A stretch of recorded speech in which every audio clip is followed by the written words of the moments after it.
अनि विशेष गरी युवा वर्गहरूलाई अहिले हजुरहरूलाई म एउटा के अनुरोध गर्छु, हजुरहरूको उमेर हो, मनमा लाग्न सक्छ त्यो मेरो कलेजकी साह्रै राम्री केटी छ नि, त्यो मेरो गर्लफ्रेन्ड बन्न पाए हुन्थ्यो,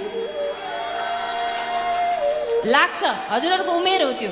तर म के भन्छु सुन्नु है, जीवनमा सुन्दर केटी हेर्ने भन्दा पनि यति काबिल हुनु कि महिनाको 2 लाख कमाउनु, त त्यो सुन्दर केटी कि अप्सरा आएर प्रपोज गर्छ हजुरलाई।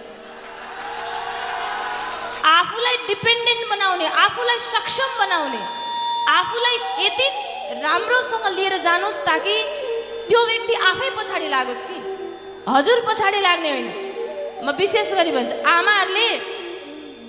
आमाहरूले 20 वर्ष लगाएर छोरालाई जेन्टल बनाउनुहुन्छ, 20 मिनटमा एउटी केटीले मेन्टल बनाइदिन्छ।